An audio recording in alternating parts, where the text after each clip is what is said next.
Subscribe कीजिए SDM public school channel को और बेल आइकन को दबाइए। Hello student, welcome to all. Today we are going to start class 3rd English book, that is chapter number 14, The Faithful Mangoes.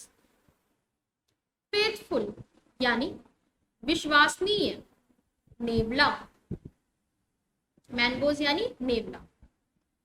Once there lived a man with his wife in a village. एक गांव में एक आदमी अपनी पत्नी के साथ रहता था. Both of them had to work hard to earn a living.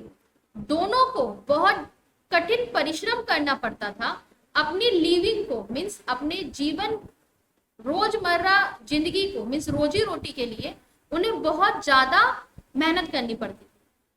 The poor man had a mangoes. जो पुअर मैन है, जो वो गरीब आदमी था, उसके पास एक नेवला था. आफ्टर सम टाइम, कुछ टाइम बाद, a baby was born to them. उन्हें एक बेटा पैदा हुआ. ठीक है, बेबी हुआ. They were very happy. वो बहुत ज्यादा खुश थे. They loved their baby very much. वो अपने बेबी से, अपने बच्चे से बहुत ज्यादा प्यार करते थे. ठीक है, but they had no time to look after the baby during the day. But लेकिन उनके पास टाइम नहीं होता था, उनके पास समय नहीं होता था कि वो अपनी बेबी का, अपने बच्चे का ध्यान रख सके. दिन के टाइम उनके पास समय नहीं होता था, टाइम नहीं होता था कि वो अपनी बेटे को, मीन्स अपने बच्चे को लुक कर सके, देखभाल कर सके. क्यों देखभाल कर सके? क्योंकि जो हस्बैंड वाइफ थे, ठीक है, आदमी और उनकी पत्नी थी, उन्हें दिन भर काम करना पड़ता था. अपनी रोजमर्रा की जिंदगी मीन्स रोजी रोटी कमाने के लिए उन्हें बहुत ज्यादा मेहनत करनी पड़ती थी. वो दोनों काम करते थे. So they generally left the baby with the mangoes who guard him well.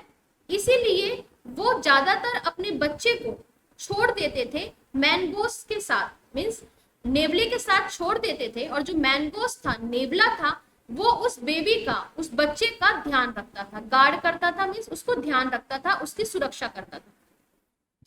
One day, एक दिन, while the baby was sleeping, जो बच्चा सो रहा था, a snake wriggled out of a hole in the corner of the room. एक कमरे के, means कमरे के अंदर एक छेद था. उस छेद से एक छेद था, एक गोला था, एक गड्ढा था. उस गड्ढे से एक स्नेक निकला, एक सांप बाहर आया. When Mango saw it, जब नेवले ने उसको देखा, it lamped on the snake. वो स्नेक के ऊपर लैम्प हो गया, मीन्स वो सांप के ऊपर झपट गया. लैम्प मतलब होता है झपटना. इन दिस फाइट, इस फाइट में, इस लड़ाई में जो स्नेक था, जो सांप था, वो मर गया. The body of mongoose was stained with snake blood. जो बॉडी थी, जो नेवले का शरीर था, उसके ऊपर सांप का खून के धब्बे पड़ गए. सांप के खून का धब्बा उसकी बॉडी पर पड़ गया. स्टेन्ड मतलब धब्बा लग गया, उसकी बॉडी पे सांप का खून लग गया. The mongoose sat at the gate of the house. जो मैंगोस था, जो नेवला था, वो घर के गेट पर, मीन्स घर की जो दरवाजा था, वहां पर वो बैठ गया. It was unaware of what is going to next happen. जो नेवला था वो अनअवेयर था, मीन्स उसे कोई अंदाजा नहीं था कि अब क्या होने वाला है. What is going to happen next, अब क्या होने वाला है. आफ्टर सम टाइम, कुछ टाइम बाद, वाइफ रिटर्न्ड फ्रॉम वर्क. जो वाइफ है, जो पत्नी है, वो काम से वापस आई. She saw the mangoes sitting at the gate stained with the blood. उसने देखा जो नेवला है वो गेट पर बैठा है, मीन्स वो दरवाजे पर बैठा है और उस पे खून लगा है. सी थॉट, उसने सोचा, that it had killed her baby. जो नेवला है, उसने उसके बच्चे को मार दिया है. सी लॉस्ट हर कंट्रोल. वो अपने आप को कंट्रोल नहीं कर पाई, वो अपने आप को नियंत्रित नहीं कर पाई. She picked up a stick. उसने फटाफट एक स्टिक लिया, एक डंडा लिया, and beat it to death. और नेवले को तब तक मारा जब तक वो मर नहीं गया. Then she entered the baby's room. फिर वो बेबी के कमरे में, बच्चे के कमरे में घुसी. And so her baby sleeping safe and sound on the floor. वो उसने देखा कि जो उसका बच्चा है वो आराम से सो रहा है.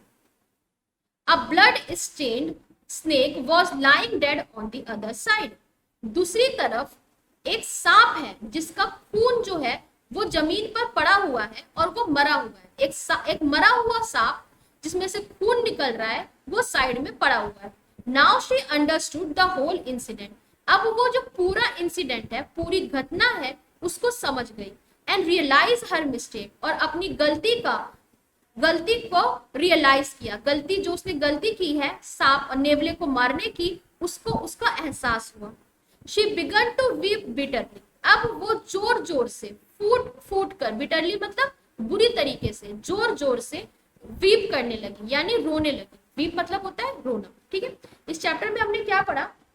इस चैप्टर में हमने पढ़ा स्टूडेंट कि एक गांव है जिसमें एक आदमी है, वो अपनी वाइफ के साथ रहता है. वो दोनों बहुत ज्यादा कठिन परिश्रम करते हैं अपनी रोजी रोटी कमाने के लिए. ठीक है, उनके पास एक नेवला है. कुछ टाइम बाद जो वो कपल है, जो वो हस्बैंड वाइफ है, उन्हें एक बेबी होता है, एक बच्चा होता है. उस बेबी के आने से वो लोग बहुत ज्यादा खुश होते हैं, पर वो अपने बेबी का ध्यान नहीं रख पाते, अपने बच्चे का ध्यान नहीं रख पाते, क्योंकि उन्हें दिन भर बहुत कठिन परिश्रम करना होता है अपनी रोजी रोटी कमाने के लिए. इसीलिए वो दिन में अपने बेबी को नेवले के साथ छोड़ देते थे. मीन्स जो नेवला था वो उस बच्चे का ध्यान रखता था.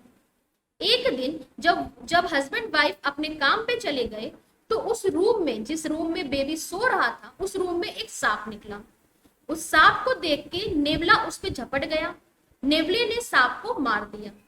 नेवले के ऊपर सांप का थोड़ा खून लग गया, खून के धब्बे उसके शरीर पे लग गए. नेवला घर के बाहर जो गेट है वहां बैठ गया.